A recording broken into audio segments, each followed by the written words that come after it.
Nouvelle émission spéciale dont on refait le Mac à l'occasion des 40 ans du Mac avec un invité exceptionnel, Jean-Louis Gasset. Le fondateur d'Apple France, ancien numéro 2 d'Apple à Cupertino, revient sur la genèse et le lancement du premier ordinateur personnel équipé d'une interface graphique. Comment, au lieu de tout révolutionner sur son passage, le Mac a été un flop et qui finira par causer le départ de Steve Jobs. Jean-Louis a-t-il ourdi un plan pour l'évincer et pouvoir lui succéder? Ce départ était-il inévitable, lui qui était à l'époque décrit comme caractériel, à tel point que les deux hommes finiront par en venir aux mains? Toutes les réponses dans cette interview aux révélations jamais lues ou entendues, du moins jusqu'à aujourd'hui. Le Mac.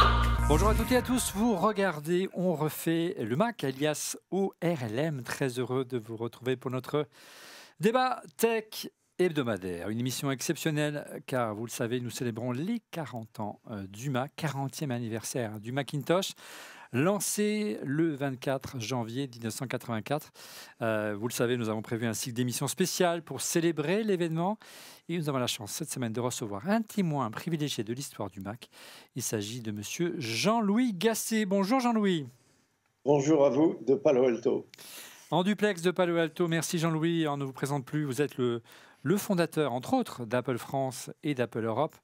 Avant de prendre la direction, son jeu de mots, de Cupertino et de la marque en tant que vice-président, vous étiez le numéro 2 d'Apple pendant longtemps, du temps de John Sculley.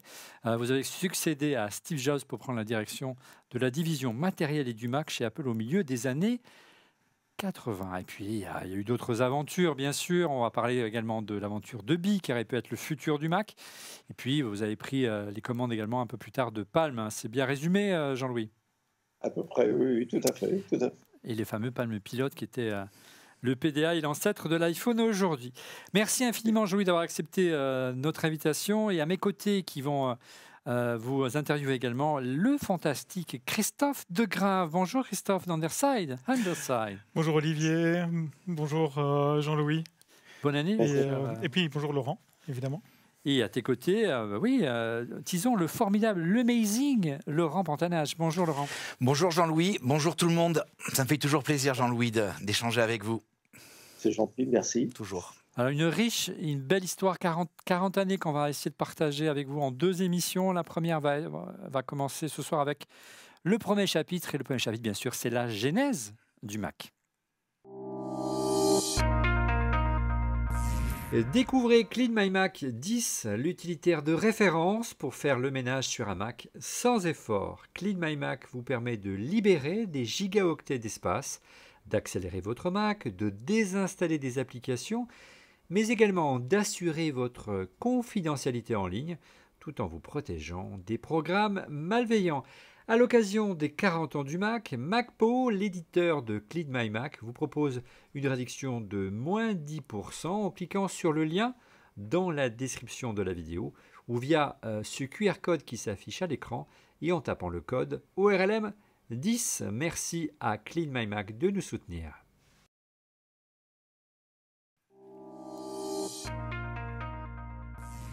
La genèse du Mac, le Mac a été lancé en 1984, le 24 janvier 1984. Mais avant de parler de ce moment un peu particulier qui a marqué la mémoire de beaucoup de gens à l'époque en tout cas, une première question d'un tweetos ou d'un follower sur X aujourd'hui, il faut dire comme ça. Il s'agit de Mano. Quels ont été, Jean-Louis, les défis majeurs lors du développement initial du Macintosh? On a 1 heure d'émission, donc on ne va pas tout répondre, mais quels sont les premiers défis majeurs qui vous semblent évidents à mettre en avant? L'avantage du projet, c'était l'interface utilisateur, graphique, menu, souris, qui était une merveille par rapport à ce qu'on avait sur un PC ou un Apple II, Apple III, du texte au clavier. Donc ça, c'était une très bonne idée. Malheureusement, la fixation a été de faire un produit absolument sobre, minuscule, très peu de choses. Et donc, l'idée au départ du Mac, c'était une machine à $500. Et on en était loin. Comme on le sait, le Mac est sorti à 2495. Ouais. Et donc, le Mac a gagné et a souffert en même temps de cette impulsion pour faire quelque chose d'extrêmement réduit. Le problème, c'est que une fois que ça a été sur le marché, la clientèle a trouvé que c'était un peu trop réduit. Ouais, on va revenir, on a prévu un chapitre sur le lancement, et un lancement pour le moins difficile, voire raté. Une question, Jean-Louis, pour vous, de Christophe Degram. Jean-Louis, encore merci de participer à l'émission, comme Olivier et Laurent le disaient. C'est vraiment un plaisir. Et pour cette première question, je voudrais vous demander, en fait, quel est votre souvenir, justement, de votre premier contact avec le Macintosh? Alors ça c'est une histoire bizarre, parce que Apple était une société naissante, pour ne pas dire adolescente, quand je l'ai rejoint. Et avec Mike Spindler, le directeur du marketing de l'Europe, nous avions des vues assez pessimistes sur le futur de l'entreprise. C'est pas très gentil, mais c'est la vérité. Donc nous sommes allés à Redmond, chez Microsoft, reçus par un responsable de l'international du nom de Scott Hockey, qui nous a hébergés chez lui sur c'était l'époque des matelas en haut. Et donc, l'idée était de créer pour Microsoft, en Europe, une société de distribution de leurs logiciels, parce que c'est peut-être un peu difficile à admettre avec le recul, mais nous n'avions pas complètement confiance dans le management d'Apple. À l'époque, oui. Donc ça, c'était en quelle année, Jean-Louis? C'était en 83. Juste avant, donc, alors que l'Apple II était bien installé, hein, était un franc succès. Hein. L'Apple III avait connu quelques malheurs, mais en France, on avait réussi à bien le vendre. Et donc, en me promenant dans les couloirs de Microsoft à Redmond, qu'est-ce que je vois? Je vois un bureau, une porte entrouverte et un Mac. C'est le monde à l'envers. Ah oui, absolument. Avec cet écran blanc bleuté qu'on a connu.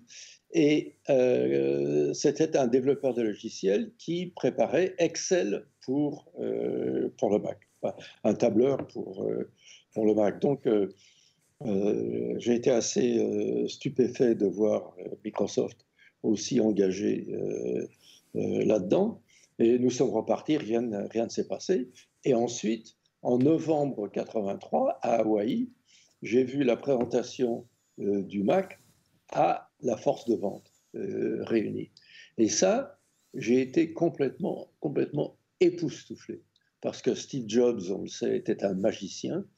Et il y a eu la publicité que nous connaissons tous, celle de Ridley Scott, 1984. On l'a vu tout à l'heure, oui. Je l'ai vu passer, qui était en elle-même une merveille, qui avait un point, un discours extrêmement clair. Apple, le Mac, vont vous libérer de l'esclavage de l'IBM PC, d'IBM en général. C'était l'ennemi de l'époque, hein, on est d'accord. C'était l'ennemi de l'époque.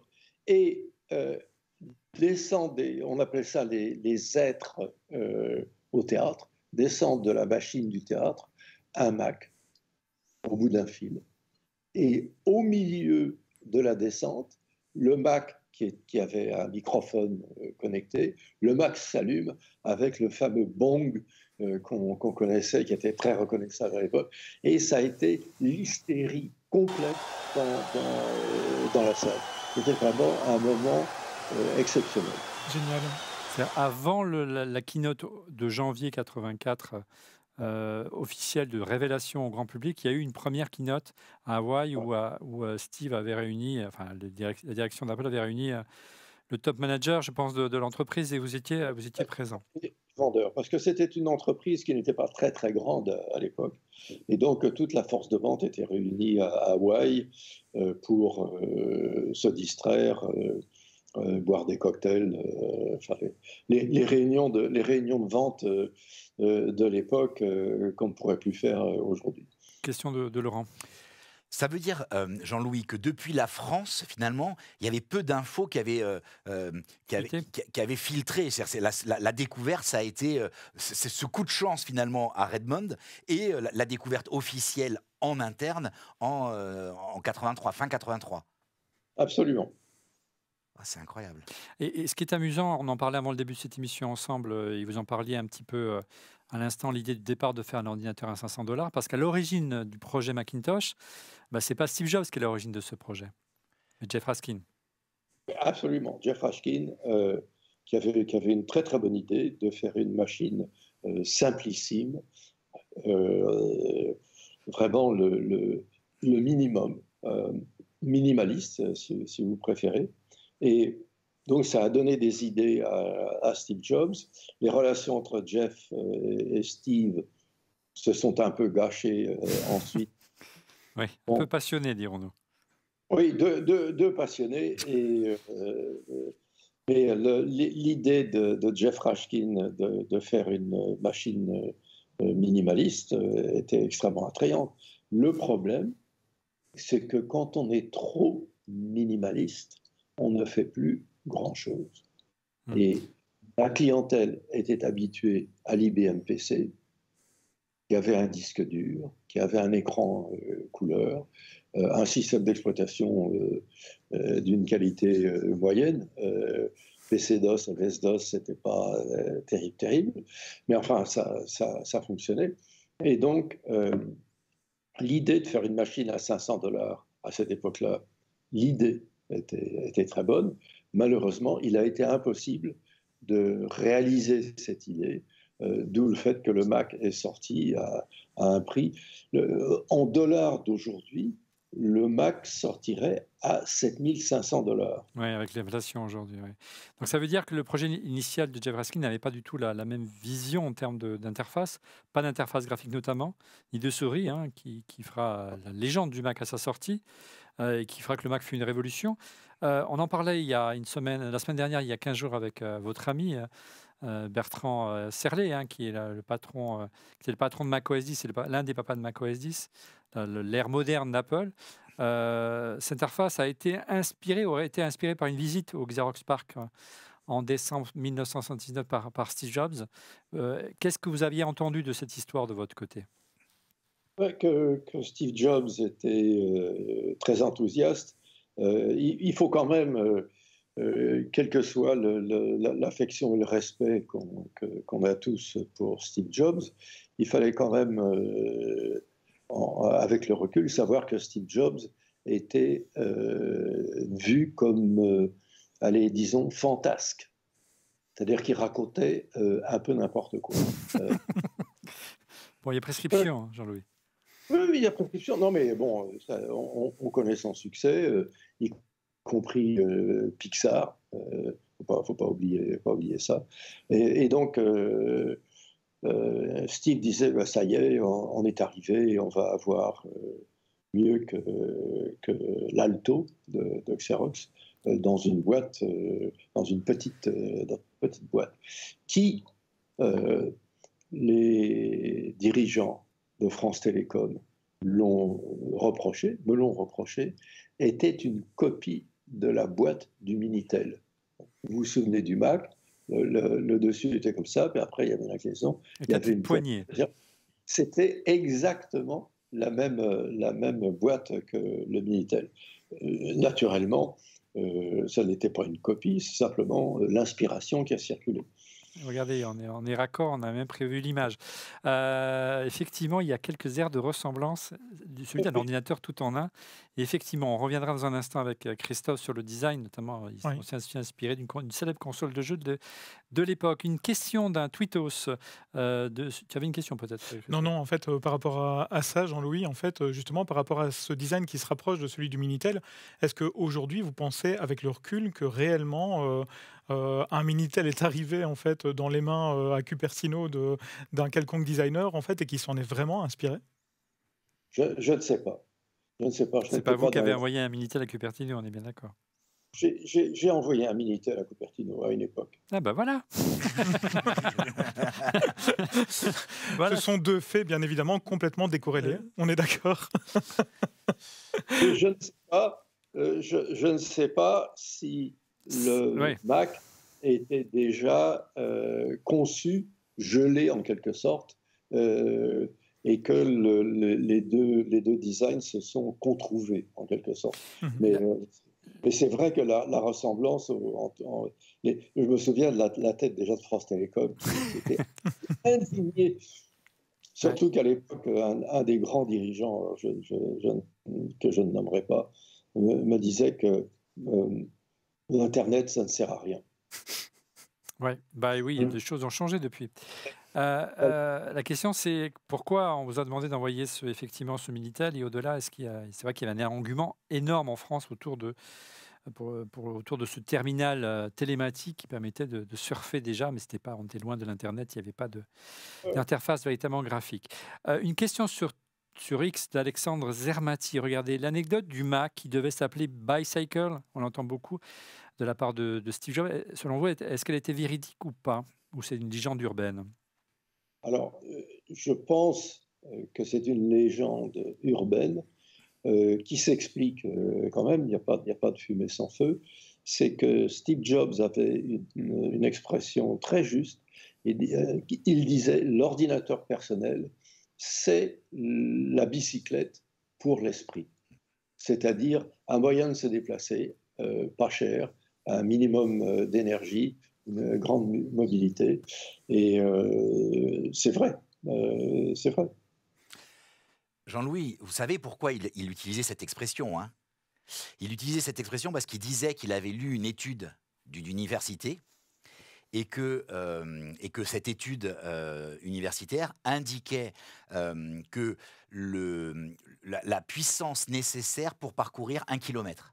Et donc tous les animaux, et d'ailleurs d'autres moyens de locomotion étaient listés dessus. Et ce qu'il racontait, c'était que celui qui était le plus rapide, c'est le Condor, mais qu'à partir du moment où on mettait un humain sur une bicyclette, il devenait le plus efficace. Alors ce qui est intéressant, c'est que quelques années après, j'ai cherché cette source, et en fait le Condor n'est jamais cité dans l'étude. J'ai retrouvé l'étude originelle, ça n'enlève rien à l'anecdote qui est géniale, parce que ce qui est important, c'est la partie bicyclette, mais j'ai répété pendant des années l'histoire du Condor, à tort, et il y a quelques semaines, j'ai un professeur de management de l'EM Lyon qui a fait la même erreur, et je lui ai donné la source, et il m'a dit « Mince, mais j'ai fait la même erreur que vous ». Et il a eu l'humilité de dire « Mais depuis toutes ces années, je répète cette anecdote en ayant fait totalement confiance à Steve Jobs, je n'aurais pas dû ». Non, c'est vrai. Il reste quand même que le vélo, la bicyclette, est une invention extraordinaire. Oui. Extraordinaire. Ça a complètement changé par rapport à la locomotion bipédale, si je puis dire, ou alors utiliser des animaux pour se faire... les chevaux, ouais. Ouais, des chevaux, des vaches, des ânes. Alors, vous parliez tout à l'heure du Xerox PARC, du Xerox Alto, qui était l'ordinateur à interface graphique qui était vraiment révolutionnaire. Il faut quand même souligner que, et on l'a répété déjà avec Bertrand Serlet, que c'est une machine qui n'avait pas du tout la même vocation. C'était une démonstration technologique, une station de travail. Donc, Xerox n'avait pas perçu le potentiel de cette interface graphique. Et au-delà, cette interface graphique, lorsqu'elle a été adoptée par Apple, elle n'était pas réservée au Mac à l'origine, mais au Lisa. Si on peut revenir un instant sur le projet Lisa, c'est d'abord le premier projet sur lequel a travaillé Steve Jobs, et finalement il en a été écarté. Est-ce que vous pouvez revenir sur cet épisode important de l'histoire d'Apple? Oui, absolument. Le chef de projet du Lisa, c'était John Couch, un très bon ingénieur que j'ai bien connu à l'époque. Et je me souviens de la réaction d'un revendeur français. Je pense qu'il s'agit de Eli Abitbol. Le célèbre Eli Abitbol, qu'on salue. Absolument, justement célèbre. Dans le sud de la France, pas loin de Nice et de Cannes, notamment. Que nous aimons tous beaucoup. Et Lee me dit qu'il avait eu les larmes aux yeux quand il s'est rendu compte de ce que la souris représentait pour l'avenir. Et donc à l'époque, il y avait donc un premier projet autour de l'interface graphique, et puis Steve Jobs en était écarté. Oui, trop caractériel, voilà. Voilà, il était assez particulier aujourd'hui. C'était la fougue de la jeunesse. On sait qu'il a par la suite beaucoup mûri, on en reparlera. Et c'est un service qu'Apple s'est rendu en l'écartant du projet Lisa, parce que le projet Lisa n'avait absolument aucun avenir. C'était une démonstration technologique un peu à une échelle différente, comme l'Alto qui utilisait des mini-ordinateurs Nova de Data General, une entreprise où j'ai travaillé avant de rejoindre Apple. Et c'était une démonstration technique. Et puis Xerox avait des œillères et ne concevait que le marché des entreprises et les applications de ce qu'on appellera plus tard la bureautique. Ce n'était pas du tout un ordinateur personnel. L'idée de l'Alto, c'était un ordinateur institutionnel. Et donc, heureusement que Steve Jobs a été dégagé. Il s'est emparé ensuite d'une idée de Jeff Rashkin. Du Macintosh. Et tout ça, ça a évolué pour une machine beaucoup plus petite, beaucoup plus sobre que le Lisa. Et c'était carrément un projet concurrent au sein même d'Apple. Et c'est vraiment une guerre entre les équipes. D'ailleurs, c'était un projet presque pirate. Il y avait d'ailleurs un drapeau pirate qui flottait du côté du Cupertino, Jean-Louis. Oui. Disons que c'était de la très bonne communication. Il était déjà un très bon communicant à l'époque. Hein. Ah oui, non, ça reste un génie de la communication. Revoyez, si vous voulez, la présentation de l'iPhone, la sobriété, la clarté, la concision. C'est une machine qui fait 3 choses. Boum, boum, boum. Et voilà. Non, il était très fort. Peut-être une petite question du côté de Christophe de Gramme. Oui, ben justement, en fait, par rapport à Steve, Jean-Louis, vous avez collaboré étroitement avec lui et vous avez été en contact durant de longues semaines, de longs mois en fait avec Steve Jobs. C'est un leader qui est connu pour avoir un management un petit peu particulier, évidemment, en tout cas particulièrement au début de sa carrière, mais en même temps qui est reconnu pour sa prise de position, etc., et ses prises d'action aussi parfois un petit peu exotiques, on va dire. Est-ce que vous avez un souvenir particulier en fait avec Steve d'une prise de position qui vous a marqué, une prise de décision qui vous aurait marqué? Les exemples ne manquent pas. je les désire tous, Jean-Louis. Celui en particulier peut-être. Les relations que nous avions étaient un petit peu compliquées, disons ambivalentes. Voilà. Parce que ça paraît très bizarre, mais à l'époque, tout le cadre supérieur d'Apple n'avait, les vice-présidents, n'avaient aucune expérience de l'informatique. C'était des gens qui venaient du monde de la publicité, du monde du marketing, comme John Sculley. Mais qui de Pepsi à l'époque, hein, c'est ça? Oui, et qui ne connaissaient rien à l'informatique. Et donc, Steve venait assez souvent en France, et donc on avait des discussions animées sur le trottoir de la rue du Faubourg Saint-Honoré sur ce qu'il fallait faire. Et je me souviens quand le Mac est sorti et que les ventes avaient du mal à démarrer, Steve me dit une fois, si ça continue, je te coupe ton allocation de fabrication. Et là, j'ai fait une chose qu'il ne faut pas faire parce que c'est légalement difficile en ce moment. J'ai attrapé les revers de sa veste et je l'ai secoué en l'admonestant assez clairement d'arrêter ces conneries.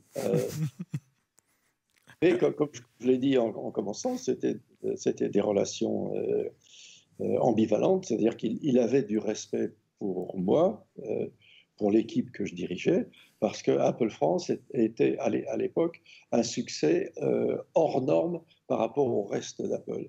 Parce que la religion d'Apple à cette époque-là était d'essayer de convaincre les entreprises d'acheter du Mac. Et j'ai décidé, et avec mon équipe, on était tous d'accord, donc c'était pas juste mon idée. Nous avions décidé de nous concentrer sur les applications individuelles de créativité et d'en faire notre beurre, si je peux dire. Tout à fait. Jean-Louis, il y avait aussi une grosse différence, c'est que vous aviez un actif fort. Vous étiez allé passer par Data General, vous étiez passé par HP, donc vous, contrairement aux autres, vous aviez un passé dans l'informatique. Oui, absolument, absolument. Et moi, ça m'a servi. J'ai profité du fait que les cadres supérieurs d'Apple aux États-Unis n'aient aucune expérience de l'informatique, parce que bon, ça me donnait l'occasion de dire des choses qui avaient un peu plus d'autorité que les leurs. Puis vous avez un petit côté mitterrandien un peu sympathique, qui voilà, ça donne de la personnalité, du caractère. Revenons au lancement. Tu voulais dire quelque chose? Oui, je voulais juste rebondir par rapport à ce que disait Jean-Louis concernant la prise au collet en fait de Steve. Il y a une espèce de légende urbaine en fait qui dit que Steve avait plutôt tendance à respecter les gens qui le confrontaient plutôt que les gens qui se laissaient faire. Mais du coup, justement, dans votre cas, vous ne vous êtes pas laissé faire. Est-ce que c'est le même feedback, le même retour que vous pouvez faire de vous dire « oui, je l'ai confronté, mais il ne m'en a pas voulu, en fait ». Il a même aimé ça, le bougre. Non, il ne m'en a surtout pas voulu. Ce que je notais en passant, c'est que aujourd'hui, dans la législation en Californie, ce que j'ai fait, c'est considéré comme assault, c'est-à-dire une violence physique faite à une personne. Et qu'on peut aller en prison pour Effectivement. Les années 80 sont loin. Oui. En Europe, aujourd'hui, ce serait pareil aussi. Alors, revenons aux années 80, justement, et la formation de ce projet pirate au sein d'Apple, même si vous l'avez dit que c'était beaucoup de marketing. Il y a une équipe originale du Macintosh qui a marqué son temps. D'ailleurs, elle a été digitalisée dans le système du Mac. Et que voilà, elle est assez connue, notamment la photo. On se souvient tous de cette photo avec Bill Atkinson, l'auteur notamment de MacWrite, qui était les traitements de texte, et le génial système de programmation Hypertext, Hypercard. À ses côtés, John Crow, Joanna Hoffman, Burrell Smith, Andy Hertzfeld, le génial Andy Hertzfeld, et Jerry Manock. C'est vraiment l'équipe, il l'appelait comme ça, l'équipe des renégats, Jean-Louis? Il y en avait d'autres. On ne voit pas sur la photo le très gentil Burrell Smith, Tout à fait. qui a fait la carte du premier Mac. Carte mère, oui. La carte mère, oui, excusez-moi. Oui. Et qui ne s'est pas bien sorti de ses relations avec Steve Jobs. Je le vois encore dans Palo Alto. Il était très fâché contre Steve Jobs. Il est allé jeter des cailloux dans ses fenêtres. Quelle époque! C'est pas une légende, hein, ça. Parce que moi, j'ai entendu cette histoire, mais je me suis toujours posé la question, est-ce que ça relève de la légende ou... C'est exact. Ok. Et donc, ça s'est arrangé là.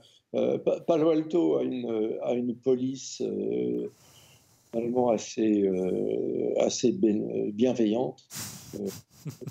Sérieusement, pour des choses comme ça, on va pas casser les cailloux, hein. Donc l'idée, d'une part, donc on a bien compris, c'est de créer une équipe Il y a un design différent, on va revenir sur le design dans un instant. Et ce qui a vraiment marqué les esprits autour du Macintosh, c'est que c'était à la fin des écrans verts, hein. Le premier Mac fait vraiment entrer la micro-informatique dans l'ère ce qu'on a appelé le WYSIWYG. What you see is what you get. Apple avait 10 ans vraiment d'avance sur la concurrence, et notamment le PC d'IBM, qui était l'ennemi juré de l'époque, hein, Jean-Louis. Oui, absolument. Quand je montrais le Mac en France à des gens normaux, pas des gens de l'informatique, pas du milieu, mais à la famille de mon épouse, par exemple. La grand-mère de mon épouse était une artiste, et je lui ai montré ce qu'on pouvait faire, dessiner des choses avec le Mac, et elle n'avait aucune idée qu'un ordinateur puisse faire ça. Donc ça a été une grosse différence par rapport au PC. Ouais. Et donc, il n'y avait plus de nom de commande compliqués. Donc, tout s'affiche, je vous l'ai dit, par des menus déroulants. Les applications, il y a les applications, elles ne sont pas dans un dossier, elles s'affichent à l'écran, et elles ont tous une icône ou un icône qui lui est spécifique. Moi, ce qui m'avait bluffé, c'était simplement l'arrivée du copier-coller. C'est juste une invention génial dans les termes de productivité. On met une disquette, elle s'affiche à l'écran, on l'éjecte, on la descend dans la corbeille. La corbeille pour effacer les fichiers. Donc tout ça, c'était véritablement révolutionnaire. Et ce n'était pas forcément un langage qu'avait mis au point d'ailleurs Xerox pour le Xerox PARC. Vous avez une question pour conclure sur cette partie de la genèse du Macintosh de Sébastien Ponto sur Twitter, qui nous dit qu'il a hâte d'écouter l'émission et qu'il a une question à nouveau pour Steve Jobs en ce qui vous concerne. Vous qui l'avez bien connu, Jean-Louis, Steve Jobs était-il vraiment un génie, un visionnaire ou simplement un opportuniste, un chanceux? Les deux. Non mais sérieusement, il était visionnaire, et en même temps, je ne sais plus quel grand artiste de la Renaissance, mon Dieu, de la Renaissance disait les artistes, c'est Picasso qui disait ça, les artistes copient, les artistes volent. Exact. Et donc, il y avait les deux. Et puis, il y a le flair de voir quelque chose que tout le monde pouvait voir, mais que lui ou très peu d'autres gens ont vu. Parce que en matière de technologie, tout était public.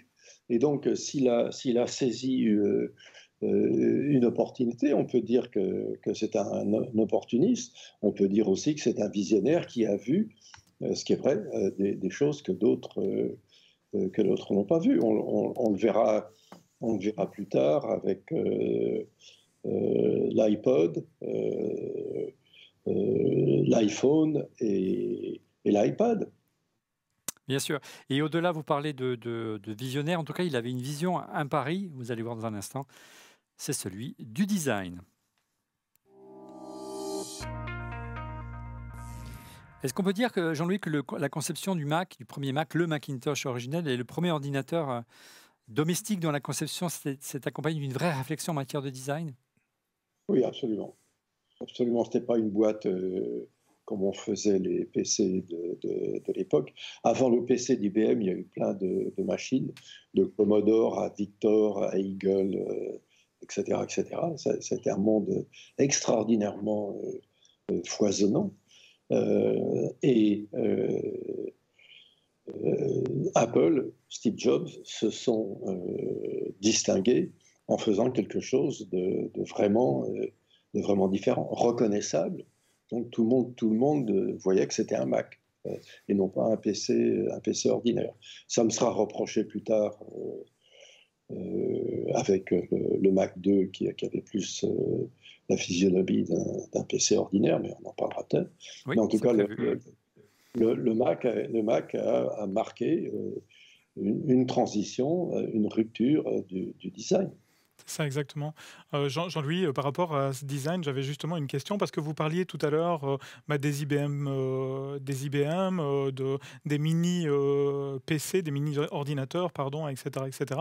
On peut parler des mainframes et de toute cette informatique, en fait, qui était une informatique qui était vraiment une informatique professionnel quelque part et avec un design qui était propre à la profession, à savoir très carré, très, très boîte en fait, fonctionnelle. Et effectivement, il y a eu un vrai pari du design autour du fait de casser ces standards. Est-ce que c'est ça qu'il s'est passé derrière? Est-ce que Apple désirait à ce moment-là vraiment casser les standards de la micro-informatique et l'humaniser quelque part pour la faire rentrer dans les foyers? Absolument. Regardez l'aventure de Steve Jobs et d'Apple avec Frog Design. Frog Design dirigé par Hartmut Esslinger, un grand designer, et qu'on a vu avec l'Apple IIc. On a oublié, mais il y avait un charmant Apple II portable d'un design absolument délicieux. Et puis, il y a eu l'imprimante laser du Mac, le LaserWriter, qui était, c'était tout à fait autre chose que l'imprimante Brother que j'ai. Tout à fait. Voilà. Vous savez, Jean-Louis, en fait, quelque chose m'a encore marqué ce matin. Donc, on était effectivement avec Bertrand en studio et le Mac d'origine qu'on a juste, il est juste en face de moi, était posé en fait sur ce bureau. Et à un moment donné, on a voulu l'allumer. Et en réalité, on prend juste un câble, on le branche, on l'allume et c'est terminé. Ça fonctionne et il fonctionne encore après. C'est un ordinateur des années 80, bon sang. Il a 40 ans. C'est juste dingue. Et je me suis dit à ce moment-là, au moment où on a fait ça, je me suis dit, mais en fait, il n'y avait aucun stress qui était généré, aucune frustration qui était générée par le fait d'allumer cet ordinateur qui avait 40 ans. Mais c'est incroyable parce qu'aujourd'hui, certains. Aucune installation, rien à faire. En fait, c'était vraiment juste dingue avec cet écran de 9 pouces, effectivement, et un lecteur de disquette déjà intégré, 3,5 pouces. Le design Minitel, pas Minitel, ça fait partie maintenant dorénavant de la légende. Et puis, c'est effectivement cette alimentation, boum, on la branche, terminé, quoi. Mais finalement, c'était le premier portable ou transportable de l'histoire. Hein. Moi, je me rappelle de cette publicité où ils avaient la sacoche exactement avec la personne qui le mettait dans le panier à l'avant de son vélo, quoi. Et finalement, c'était ça. On était sur un ordinateur qu'on pouvait utiliser au bureau, hein, comme vous le disiez, Jean-Louis, avec les professionnels, et à la maison, finalement, avec la créativité, le son et... Tiens, Jean-Louis, justement, toujours en parlant du design, on parlait du Minitel, mais il y a quelque chose aussi qui nous a frappé dernièrement, parce que j'ai la chance d'être l'animateur d'une émission sur cette chaîne qui s'appelle On refait la pop, qui parle de pop culture, de vieilles machines, etc. etc. Et entre autres, en fait, il y a une machine de chez MB qui s'appelle la Vectrex, donc qui était vraiment une console de jeu, en fait, déjà avec l'écran intégré, et puis il y avait la manette de jeu qu'on pouvait sortir. Et en fait, quand on prend la Vectrex et qu'on la positionne à côté du Mac d'origine, c'est incroyable à quel point les deux machines sont ressemblantes. Alors je sais, elles sont contemporaines en plus, elles sont sorties quasiment en même temps. Oui, la Vectrex un tout petit peu avant le Mac, mais c'est fou à quel point en fait les uns se sont inspirés des autres, ou bien en tout cas il y avait cette idée dans l'air en fait. C'est impressionnant. Est-ce que on vous a un jour parlé de cette Vectrex ou vous l'avez vue Non, pas du tout. D'accord. Je ne savais pas qu'elle existait. Donc, Aucun problème. Aucun problème. Vous ne l'avez pas envoyée à Cupertino, celle-là. Très bien. Je note, vous avez fait passer l'image de la première publicité papier du Mac. Ouais. Et quand vous voyez ça, moi je suis ému quand je vois ça, quand on voit la qualité du design d'ensemble, l'élégance, la typographie, la mise en page, tout est absolument parfait. Non, mais encore aujourd'hui, c'est ça qui est intéressant. C'est que 40 ans après, on voit ça et on se dit waouh, c'est beau quoi. Alors oui, il y a trop de texte, oui, aujourd'hui on fait plus, mais on peut pas.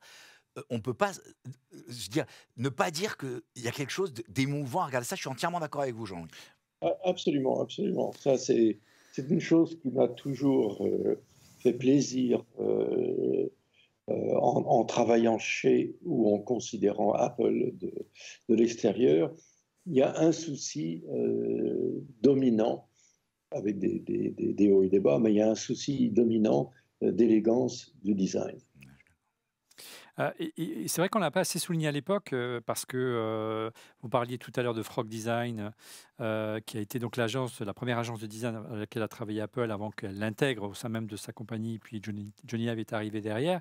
L'importance du design était important, on l'a compris, dans la genèse du 1er Mac et on le sait peu, mais il y avait un designer dans l'équipe originale qui s'appelait Terry Oyama, je ne sais pas si vous l'avez croisé, qui était Non. vraiment c'est lui qui a dessiné, le Mac originel. Alors, Steve Jobs, il y était aussi pour beaucoup, mais une vraie volonté en tout cas de faire un ordinateur domestique pour tout le monde et une volonté aussi de rassurer les utilisateurs pour aller au-delà de la sphère des... On le devine au milieu, regardez, derrière Steve Wozniak Ah et oui, derrière Jerry Hensfield, si je vois bien, parce que l'écran est un peu loin, l'écran de retour en ce qui me concerne, une vraie volonté de créer un design qui soit rassurant, rassurer les technologies. Vous l'avez dit, ça a été vraiment le mantra de Steve Jobs et le mantra d'Apple jusqu'à ces dernières années, avec l'iPhone ou encore l'iMac, qui a marqué également son temps. C'est une machine très tactile, sans jeu de mots, qu'on a besoin de toucher, qui ne fait pas peur, au contraire. non, non. Très bien. Alors, on l'a dit, il ressemblait beaucoup au Minitel, il ressemblait beaucoup au Vectress. Moi, ce qui m'a, avec le recul, beaucoup étonné à l'époque, c'est vraiment le souci du détail qui est porté également au design de l'interface. Dans une grande partie du travail a été menée par Susan Kare, dont le travail également n'a pas été, à mon sens, assez revendiqué, en tout cas de sa part. On la voit, Susan Kare. Vous l'avez la chance Oui, de la rencontrer, je crois. oui, oui, je l'ai rencontrée.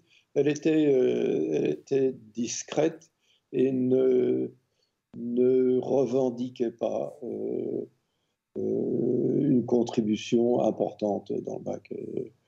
Mais elle a fait un très beau boulot, c'est vrai. Jean- Jean-Louis, Particulier. Oui, je crois que c'est elle qui a dessiné la fameuse icône avec la disquette pour enregistrer. Et je trouve que c'est fou parce qu'aujourd'hui, on n'enregistre plus, la disquette n'existe plus, on continue à enregistrer, mais la disquette, on n'enregistre plus sur une disquette. Le signe enregistrement reste la disquette. Et circuler sur Internet a une sorte de mème, mais qui est assez emblématique de la situation. C'est un jour, un enfant a vu une disquette 3 pouces et demi, et il a dit à son père, pourquoi tu as imprimé à l'imprimante 3D le signe enregistré?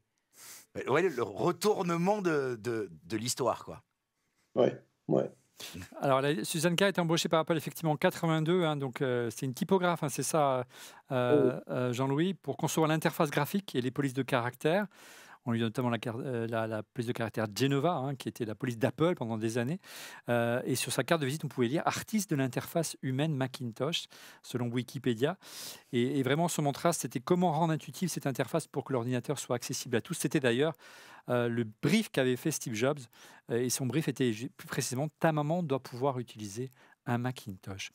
Elle a vraiment inventé un langage visuel avec ses icônes. On a parlé donc de la disquette, la corbeille, tout simplement. Jeter un fichier dans la corbeille, ça paraît tellement simple aujourd'hui. On voit ici MacPaint avec différentes icônes. Le lasso pour le détourage, toujours dans MacPaint. Le fameux icône de la PIMAC qu'on retrouve aujourd'hui, qui est l'icône de macOS et pas mal de polices, donc la police Genova. C'est vraiment une pionnière, peut-être Laurent ou Jean-Louis, du pixel art. Toi qui es un grand fan du pixel art aujourd'hui. Alors, moi, je suis un fan du pixel art, je suis un fan de Suzanne Kare et j'ai une œuvre de Suzanne Kare à la maison. Donc voilà. Qui a conduit au phénomène et l'émergence des Invaders des années plus Oui, tard. beaucoup, mais surtout dans la continuité, parce que finalement, Christophe, qui aime la pop culture, on aime aujourd'hui cette idée de dessins très simples, mais qui ont du sens, une signification très forte. Et je crois que la grande force de ce qui a été fait dans le Mac originel, c'est d'avoir mis dans des toutes petites icônes, parce qu'il n'y a pas beaucoup de pixels, beaucoup de sens, et on comprenait de suite ce que ça voulait faire, quoi. ouais. Quelle était votre première réaction à la vue de cette interface où vous disiez que vous étiez très ému de voir la pub, mais le raffinement de cette interface, on passait des écrans verts de l'Apple II ou du MPC où c'était des lignes de commande à quelque chose d'une simplicité à l'époque qui était presque déconcertante. Oui, des allumés comme moi disaient c'est l'avenir, c'est magique, c'est la façon de faire. Ça, c'était très clair et naturellement, Apple est une société qui divisait par son approche quelquefois agressive, voire arrogante, mais d'avoir une dichotomie très claire entre voilà l'excellence du design, voilà comment on fait les choses, comment on doit faire les choses, et puis les écrans verts, les commandes au clavier dont vous parliez il y a un instant. C'était très bénéfique pour Apple d'avoir créé une division, une dichotomie très claire dans son approche de l'informatique personnelle. Et le grand jour est arrivé le 24 janvier 1984 à l'auditorium Flint de Anza Community College qui affiche ce jour-là complet. Le public est venu en masse pour découvrir le premier ordinateur personnel doté d'une interface graphique. Steve Jobs monte sur scène pour un moment historique.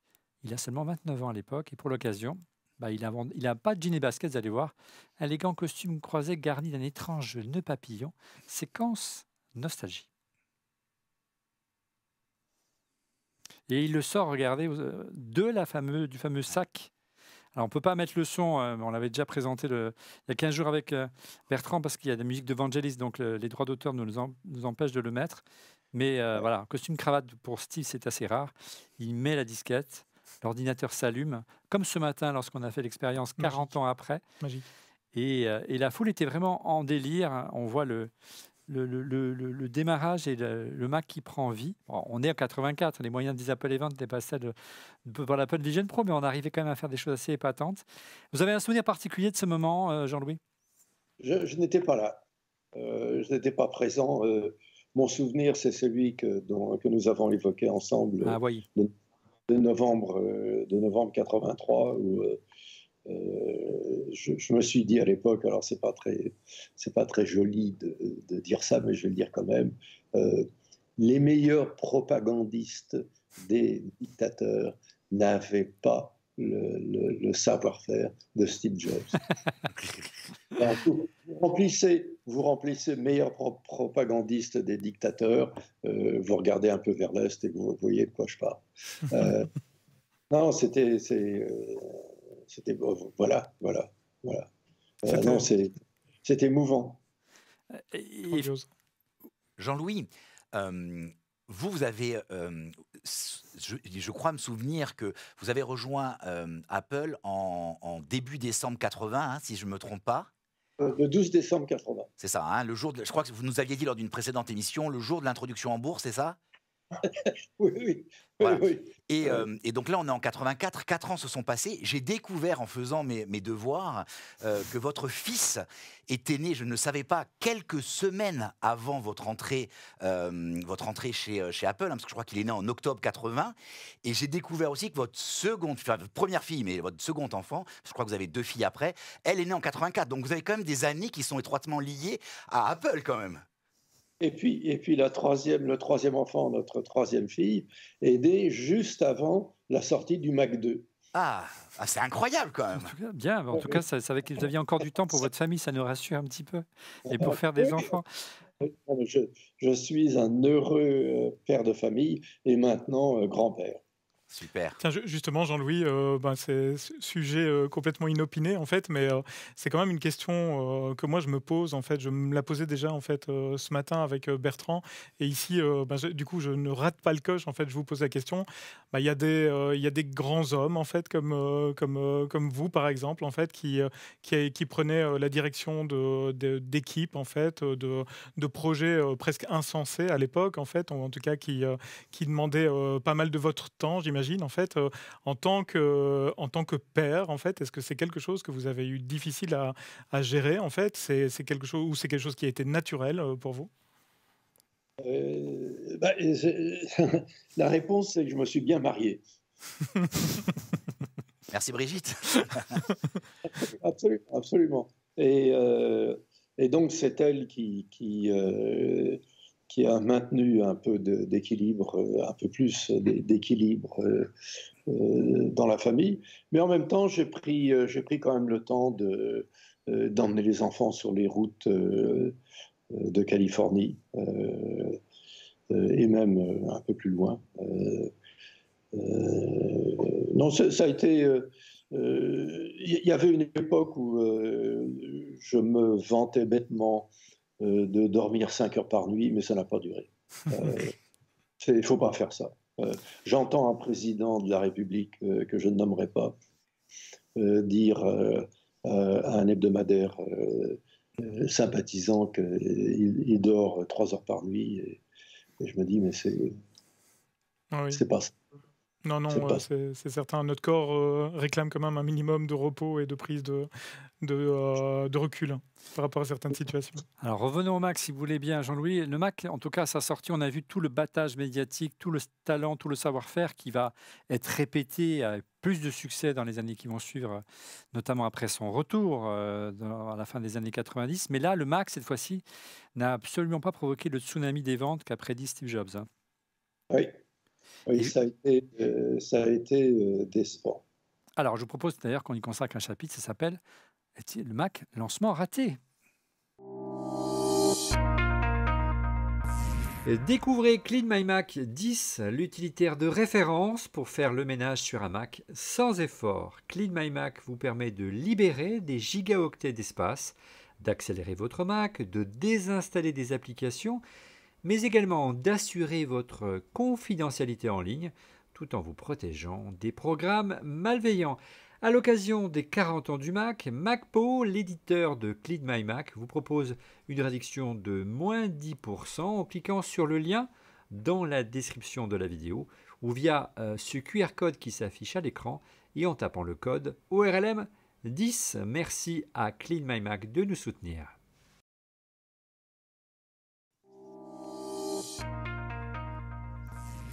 Vous le soulignez à l'instant, Jean-Louis, bilan plus que mitigé après le lancement du premier Macintosh. Jean-Louis, on peut parler de lancement raté, du moins aux États-Unis? Je pense que le marché a raison. Apple a proposé un produit qui avait quelques limitations à un marché qui n'était pas prêt, le marché de l'entreprise, qui n'était pas prêt à accueillir ces limitations. Pas de couleur, pas de disque dur, mémoire limitée. On peut faire la liste et le marché a réagi. Il faut jamais blâmer le marché. Les clients ont tort. Ah oui. Ils ont toujours raison. Ça, c'est certain. J'ai quand même une question Oui. par rapport à ça, Jean-Louis. Parce que dans la narration populaire, dans les films, etc., on voit que Steve en a énormément voulu en fait à John Sculley. Par rapport à la définition du prix de base que lui voulait absolument à $500. Et puis finalement, en fait, ça a dépassé évidemment ce prix parce que les composants en fait étaient forcément de qualité et puissants. Est-ce que c'est la réalité en fait? Est-ce que effectivement Steve Jobs a blâmé ce prix en fait pour justifier cet échec en fait commercial? $2495, hein, c'était le prix de lancement à l'époque du Mac. Et Steve Jobs a pointé du doigt à l'époque et encore récemment, il y a quelques années dans sa biographie, un prix trop élevé. Et c'était très tendu avec John Sculley. Quelle est votre opinion, Jean-Louis? Mon opinion, c'est que le prix de lancement était largement dû à, comme vous le souligniez il y a quelques instants, aux composants et qu'il n'était pas possible d'avoir une marge quelconque avec un prix à 500 ou $1000. C'était une vieille erreur, ça.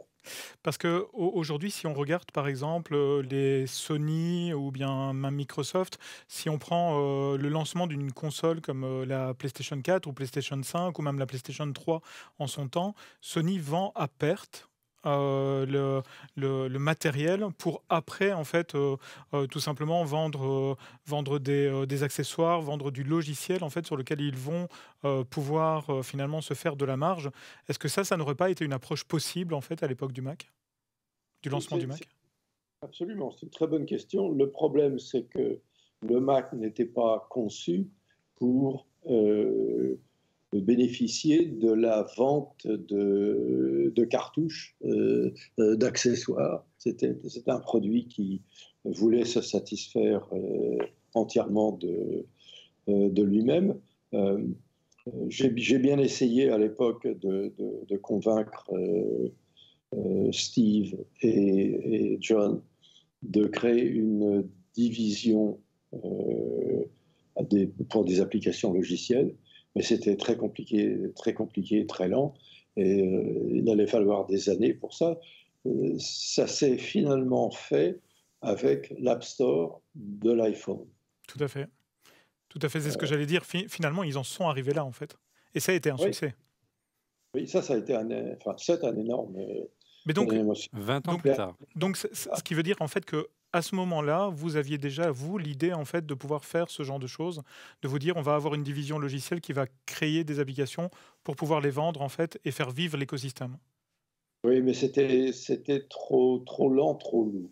Oui, et puis il n'y avait pas d'Internet, il n'y a pas de système de distribution comme aujourd'hui, donc la vision était là, c'est clair, mais voilà. Oui, mais les visions sans les moyens... C'est difficile. Oui, effectivement. Pour revenir au prix, Jean-Louis, Jobs souhaitait commercialiser son ordi exactement à moins de $2000, plus précisément à $1995. Et plus tard, John Sculley déclara que Steve avait simplement omis de rajouter aux coûts de production ceux de marketing et de communication pour assurer un lancement planétaire. Et rien que ces frais, ça se monte à $500 par machine. Donc le Macintosh va être vendu 2495 $. On a quelques chiffres. Apple n'avait publié très peu de chiffres sur les ventes parce que c'est vrai que c'était assez décevant. C'est quelques dizaines de milliers d'ordinateurs qui ont été vendus la première année, 70 000 au cours du mois de mai 84, donc ça commençait plutôt fort. Et puis on est en 80, donc on ne vendait pas des millions d'ordinateurs. Et en gros, à la fin de l'année 84, année de lancement, Apple aurait écoulé moins de 10 000 exemplaires de Macintosh par mois. Les ventes sont vraiment décevantes. On est à 10% des objectifs fixés. C'est carrément un échec, quoi. C'est le produit et le marché. Le marché a dit au produit, on veut pas du produit. Voilà. Et blâmer les clients, enfin je me répète, mais blâmer les clients... Il ne voit pas la pureté de ma pensée. Non. À Noël de la même année, l'Apple II représente encore 70% des ventes d'Apple. Et en 84, le Mac ne pèse que 6% de part de marché des ordinateurs personnels derrière le Commodore 64, qui est cher à Christophe Degré. Encore une fois, il y a consacré un joli. On refait la pop et les PC et bien sûr l'Apple II. Ces derniers a culminé pourtant le Mac jusqu'à 15% de part de marché dans ces belles années. Est-ce que on a une question de Mano sur Twitter, Jean-Louis. Quels ont été pour vous en France les principaux défis rencontrés pour le lancement du Mac sur le marché spécifiquement français et comment avez-vous adapté la stratégie de commercialisation d'Apple pour ce marché spécifique? Et j'ai le sentiment que le Mac a mieux marché en France qu'aux États-Unis lors de ce lancement. Oui, parce que nous ne nous sommes pas attaqués de façon frontale à l'IBM PC et au marché des entreprises, mais nous avons dirigé la communication, le marketing, appelez ça comme vous voulez, vers les gens les individus qui créent, qui écrivaient des scénarios. Par exemple, je me souviens de Michel Audiard, qui était ravi du Mac parce que l'écran étroit du Mac convenait tout à fait à la façon dont un scénario s'écrivait avec les répliques, un dialogue, pas un scénario, pardon, un dialogue s'écrivait. Et donc, et grâce à Lionel Chouchan, un publiciste merveilleux, nous avons eu accès à ce milieu des créateurs qui a bien aimé le Mac. Et on se souvient que vous aviez la liberté de faire vos propres publicités. Moi, il y avait une pub qui, j'espère qu'on arrivera à la retrouver dans nos archives, une pub qui avait marqué à l'époque, j'étais tout petit, j'étais à peine né en 84, si vous pensez bien. C'était une pub qui inspirait du film L'Héritier avec Jean-Paul Belmondo, où on voyait effectivement l'héritier qui utilisait un Mac. On essaiera de retrouver les images. Et justement, il voulait penser différemment que son papa, déjà grand patron. Et le Mac était déjà... vous aviez déjà inventé l'esprit Think Different 15 ans avant Steve Jobs. Il faut souligner, vous le disiez, que la France était un marché, vous le disiez en préambule de cette émission, l'Hexagone est le pays le plus important, le marché pour la pomme après les États-Unis. Hein. C'est impensable aujourd'hui. À l'époque. Ouais. Elle était à l'époque, oui. Oui, parce que maintenant, il y a la Chine, le Japon, l'Inde.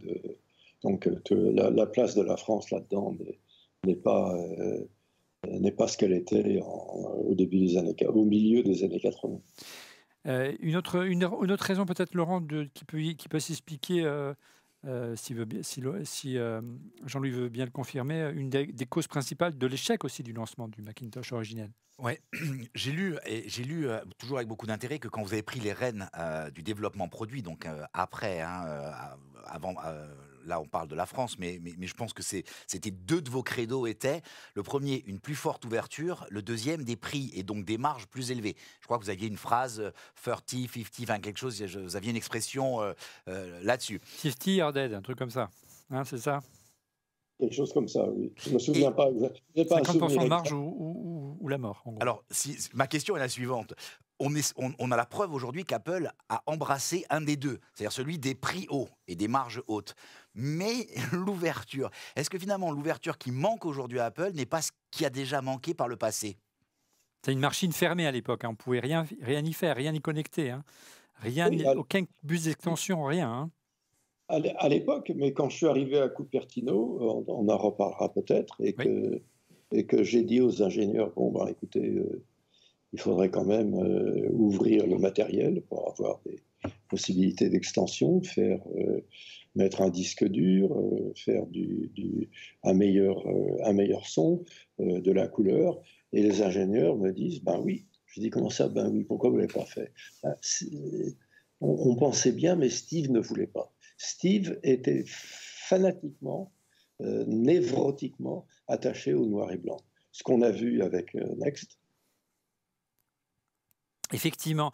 Donc, c'était vraiment un gros défaut à l'époque d'avoir pas de port d'extension, Christophe, hein, parce que à l'époque, le standard, c'était l'Apple II qui a fait la richesse d'Apple et qui était un ordinateur pour bidouilleur. Il y avait 8 ports d'extension, je crois, sur le la légende dit de toute façon que c'était clairement l'un des points d'opposition entre les deux Steve Wozniak et Steve Jobs, parce qu'effectivement, Woz voyait en fait la possibilité qu'offrait l'extension d'une machine, la faculté d'ajouter des choses, et de l'autre côté, a priori, en fait, Steve Jobs qui lui préférait la simplicité et le fait de ne pas dénaturer ce qu'il voyait comme une œuvre.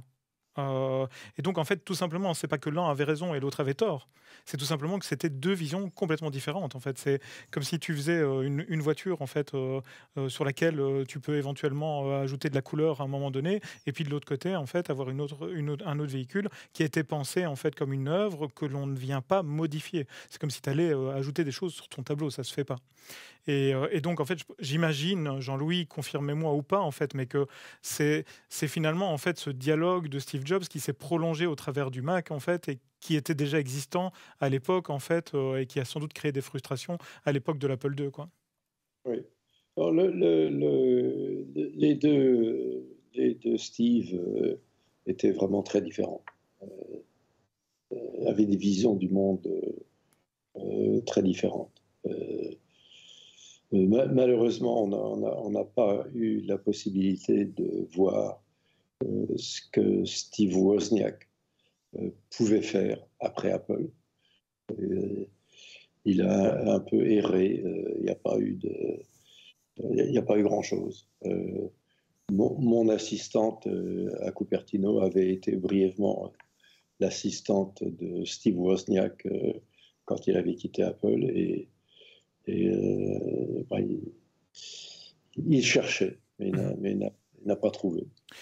Parce que c'est ce qu'on entendait même. J'avais entendu une interview de lui qui disait Donc effectivement, Steve Wozniak n'a pas sa langue dans sa poche en fait pour plein de choses, mais par contre là a été très positif par rapport à Steve Jobs en disant ben moi de toute façon j'aurais continué à faire des cartes mères chez moi en fait et travailler dans une boîte d'informatique qui aurait sans doute été très contente de moi en fait pendant des années et des années ou toute une carrière, alors que Steve Jobs a vu le produit en fait. Et on avait le sentiment, si on regarde le long métrage consacré à Steve Jobs, il y a vraiment une guerre entre les deux au moment du lancement du Mac. Parce qu'il avait le sentiment, Steve Wozniak a raison, que c'était l'Apple II qui était la vache à lait d'Apple et que Steve faisait tout pour le tuer, même le dénigrer par rapport au Macintosh. Hein. Oui, c'est exact. Alors vous Exact. dites, ouais, La allez-y. personnalité de Steve manquait parfois de charme. Oui, c'est manqué un petit peu d'élégance de ce côté-là. Alors, il était tellement fermé, je ne veux pas dire de bêtises, Jean-Louis, c'est qu'à l'époque, carrément, pour pouvoir l'ouvrir, il fallait un outil spécial de le Macintosh. Je me souviens pas de ça. Ouais. Mémoire insuffisante, vous l'avez souligné, la première version ne faisait que 128 KO, donc, et la moitié était occupée par le système d'exploitation et son interface graphique. Vous l'avez souligné, l'absence de disque dur, l'absence de ventilateur. Là, on voit l'Apple II. L'absence de ventilateur et l'Apple II, vous voyez, qui était génial parce qu'on pouvait y brancher tout et n'importe quoi. Déjà un modem à l'époque, on pouvait. Et puis, on soulevait le capot et tout de suite, on accédait au bus d'extension. C'était magique. Et puis surtout, on n'avait pas de compatibilité avec le standard d'Apple. On l'a vu à l'instant, de l'Apple II. Pas d'émulateur Apple II. Est-ce que c'est pas ça, finalement, l'erreur majeure qu'a commis Steve Jobs? S'il y avait eu une compatibilité ascendante, pouvoir faire tourner des jeux, des applications sur son Mac, ça aurait été peut-être un vrai game changer à l'époque. C'est une bonne question. La réponse, c'est que le Mac était tellement limité dans son système d'exploitation qui n'en était pas un à l'époque. Parce qu'il n'y avait pas de noyau, il n'y avait pas d'orchestration des interruptions. C'était vraiment très bricolé, hein, il faut le dire. Et rajouter par là-dessus un émulateur Apple II était techniquement impensable, mais absolument impensable. Alors, sur le capot, vous l'avez dit, qui rendait difficile cette compatibilité, il y avait en plus une catégorie, une génération d'ordinateurs très différente. On passe du 8 bits au 16 32 bits, mon cher Christophe, avec une puce 68 000. Donc, il ne peut pas bénéficier des programmes des ordinateurs. À l'époque, l'enjeu pour vous, c'est de convaincre les éditeurs de logiciels de développer pour le Mac? Oui, c'est ce que j'ai essayé de faire en France. C'est ce que j'ai essayé de faire en faisant venir quelques développeurs français à Cupertino, y compris Laurent Ribardière et Marianne Delcourt-Delphis qui ont fini par avoir un produit qui s'appelle 4D, qui était le meilleur programme de base de données Tableur, sur, déjà, quel que soit l'ordinateur, PC ou autre. C'était un système de base de données relationnel. Donc on a essayé mais c'était trop lourd. On n'avait pas l'Internet, comme vous l'avez dit. On ne pouvait pas distribuer le logiciel de la façon que nous connaissons aujourd'hui. Et puis, tout simplement un form factor de la disquette qui a aussi également été bien différent à l'époque. Oui, ouais. C'est ça. C'était 5 pouces 1 quart contre 3 pouces et demi à l'époque. Hein. C'était un peu les deux formats qui existaient, entre autres. Et c'est vrai, Jean-Louis, j'imagine en fait que ça a aussi posé problème, en fait, ce choix. Ah oui, oh là là, les reproches. Comment osez-vous utiliser ces disquettes Sony alors que le standard, que ça a été tout au long des années où je connais encore Apple, revient moins maintenant. Ah oui, mais c'est pas le standard. Apple, c'est quelqu'un de vous cultivez de façon capricieuse, arbitraire, une différence, alors qu'en fait, les disquettes Sony de l'époque étaient très supérieures à celles qu'on avait sur le PC, mais non, c'était différent.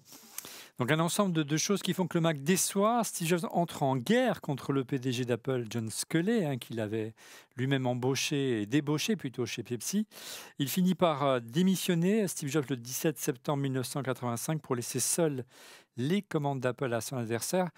Steve Jobs avait vraiment allez, péter un câble à cette époque, Jean-Louis? Il était vraiment devenu ingérable pour la direction? Il a essayé de convaincre les senior execs, senior VPs d'Apple de virer John Sculley. Il est passé derrière John Sculley et a essayé de monter une cabale, un coup, pour faire partir John Sculley. Ça n'a pas marché, comme on le sait, et c'est Steve qui a dû partir. Laurent. Jean-Louis, j'ai 2 questions à vous poser. Et j'ai beaucoup de respect envers vous, et donc c'est pas une question piège, hein. Il est dit que c'est vous qui avez participé à sauver la tête de Sculley en lui disant ne pars pas au Japon. Vous lui avez passé un coup de fil ou que vous l'avez. C'est vrai ou c'est l'histoire racontée par ceux qui ont écrit la bio? Non, c'est complètement vrai. On s'est retrouvé à un dîner chez Al Eisenstadt, qui était à l'époque le vice-président juridique d'Apple, un sage, compte tenu de son âge et de son côté un petit peu rabat par moment. Et j'avais connaissance des conversations que Steve avait derrière le dos de Sculley. J'ai dit à Sculley, j'ai mis mon index sur son sternum, et j'ai dit, écoute, si tu pars demain pour le voyage qui est prévu, tu es viré. Et comment? Et je lui ai expliqué ce qui se passait, et on connaît la suite. Écoutez, merci de cette franchise. Je vais vous poser une deuxième question. C'est pas vraiment une question, vous allez voir. Steve Jobs dit dans son commencement speech à Stanford que son histoire sur la première partie sur Connecting the Dots et qu'on ne peut le faire qu'à posteriori. Finalement, j'ai le sentiment qu'à posteriori, cet acte qui vous a été reproché comme étant une sorte de traîtrise envers Steve Jobs a changé l'histoire du monde. Parce qu'en fait, si vous aviez pas sauvé Sculley, peut-être que Steve serait resté, peut-être qu'Apple aurait coulé, et finalement, il fallait qu'il parte. Et c'est peut-être par ce petit acte-là que vous l'avez fait partir. Et des fois, je pense à ce moment, parce que je me dis, est-ce que c'est vrai, est-ce que c'est pas vrai? Alors vous m'avez dit oui, c'est vrai, mais je me dis, finalement, vous avez peut-être fait que l'Apple qu'on aime aujourd'hui, c'est grâce à vous. C'est grâce à cet acte fort, quoi. Vous y croyez, vous, mais je trouve ça génial, quoi. Il a déclaré lui-même, Jean-Louis, Steve, que effectivement, ça lui avait beaucoup apporté, même s'il a mal vécu sur le moment, qu'il a beaucoup appris de ce départ. Absolument. Steve ne connaissait pas grand-chose. Moi, je le voyais fréquemment à Paris, et les conversations qu'on avait sur la vie, le vieillissement, les femmes, etc., c'était que j'étais quand même un tout petit peu plus âgé que lui. Et j'étais un peu stupéfait de son ignorance de la vie. Il connaissait Apple. Il avait été mis sur un piédestal par le succès d'Apple. Et bien, il ne connaissait pas grand-chose d'autre. Et le fait qu'il se soit fait pousser dehors, ça l'a fait tomber de son cheval. Il s'est épousseté. Il a fait Pixar, qui est un succès technique et commercial. Il a fait Next, qui est un succès technique, mais un échec commercial, parce que ça ne se vendait pas, on le sait. Et Bertrand Serlet le raconte sûrement. Il a été mûri par cette expérience, par ses expériences, les mauvaises et les bonnes.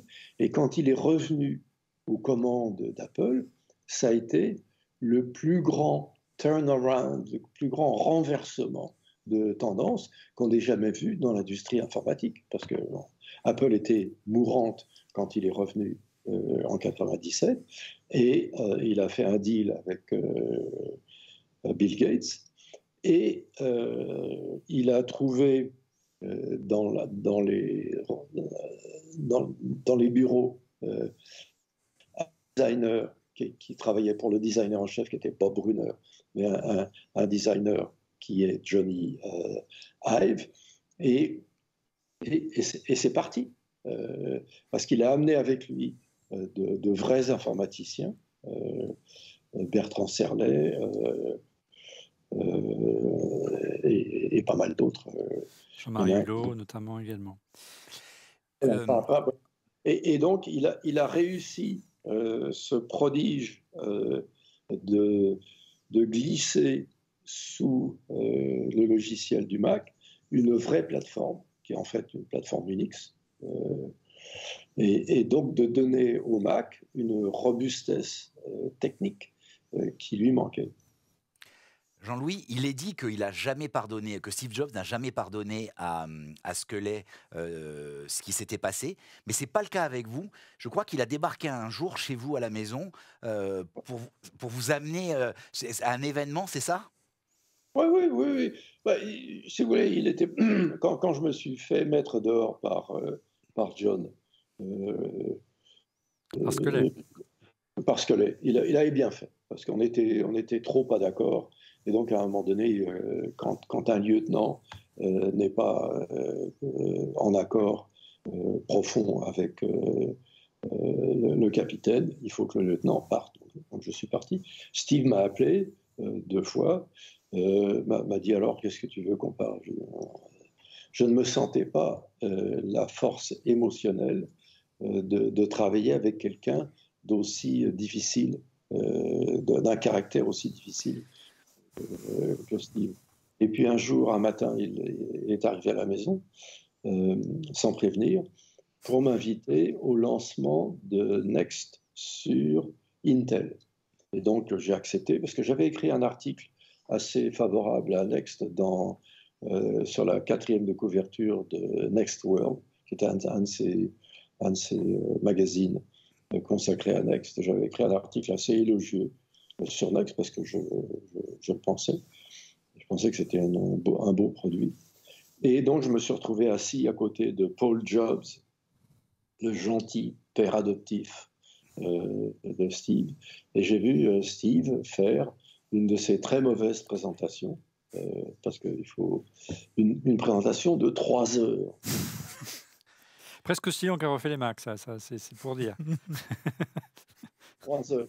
Et justement, on verra que pour le lancement de l'iPhone, la leçon avait été comprise. Oui, bien sûr. Alors, merci en tout cas, merci de ces témoignages, hein, ça me touche. C'est vrai, Jean-Louis, en fait, que bah oui, finalement, en fait, Steve Jobs, prêt ou pas, en fait, en tout cas, c'était un moment pour lui charnière et pour son avenir, en fait, avec Pixar, avec Next et avec Apple par la suite, etc., etc. Mais est-ce que par contre, le Apple et les équipes qui restaient étaient prêtes au départ de Steve? Oui, ça s'est bien passé. D'accord. Ça n'a pas été un traumatisme comme a été la traumatisme sa disparition bien des années plus tard, en clair. Non, ça s'est bien passé parce que il était considéré comme un petit peu irrationnel. Et puis parce que le lancement pas très réussi du Mac, ça l'avait agité. Et donc, et puis les ingénieurs savaient très bien, je l'ai vu quand je leur ai proposé ce qu'il fallait faire pour le Mac 2. Et ils m'ont dit, ben oui. J'ai dit, comment ça, ben oui. Et Steve ne voulait pas. Mais par contre, les ingénieurs voulaient. Donc, ça a été finalement assez facile. Et concrètement, Jean-Louis, au moment où... est-ce que vous aviez concrètement imaginé que Steve allait contre...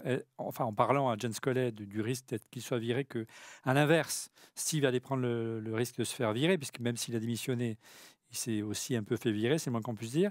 Et est-ce que quelque part, vous aviez un plan déjà à l'époque pour lui succéder? Non, absolument pas.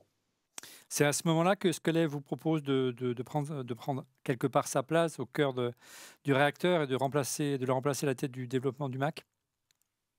Du développement des produits, de l'ensemble du développement des produits. J'ai été nommé à cette époque-là vice-président du Product Development. Alors, comment s'est fait la proposition? On vous a quitté à Paris, parfois un petit à vous engueuler avec Steve et le prendre au collet.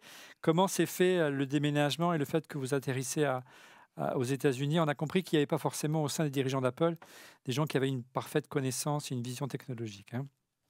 Oui. j'étais à l'aéroport pour repartir. Je pense que c'était plutôt une escale à Chicago, et j'ai Scully au téléphone qui me dit, écoute, voilà, j'ai une proposition à te faire. Et il me propose de devenir vice-président du Product Development. Je dis bon, comme j'avais une idée de ce qu'il fallait faire, j'ai dit bon, ben, on peut toujours essayer, parce que je voyais très clairement que l'avenir pour moi, qui aimait la technologie, l'informatique, c'était dans la Silicon Valley. Donc, avoir l'occasion de déménager avec femme et enfants pour aller dans la Silicon Valley, c'était un rêve. Et voilà, c'était en 85. Ça va faire bientôt 39 ans que je vis dans la vallée. Et donc vous aviez quel âge à ce moment-là, en 41 ans, non 41 ans, c'est ça? 41 ans, oui. Ok. Et ce rêve, on va voir comment il va se matérialiser dans la prochaine émission, dès la semaine prochaine. On va découvrir comment vous avez mis sur orbite le Mac et transformé véritablement le Mac pour qu'il soit un succès commercial. Merci Jean-Louis pour cette première émission et ces témoignages bourrés d'anecdotes. C'est la fin de ce 502e épisode d'On refait le Mac. Merci de l'avoir suivi. Merci encore pour votre fidélité. Je vous donne rendez-vous donc la semaine prochaine pour un nouvel épisode. On va parler effectivement de l'arrivée du Mac et de l'Open Mac qui vous était si cher et d'Apple aujourd'hui, et de votre vision d'Apple aujourd'hui. Je vous donne rendez-vous la semaine prochaine. Et pour être prévenu en temps réel de la mise en émission, je vous invite à vous abonner à notre chaîne en cliquant sur le petit bouton et n'oubliez pas de cliquer également sur le petit pouce. Merci encore Jean-Louis et à la semaine prochaine. Au revoir.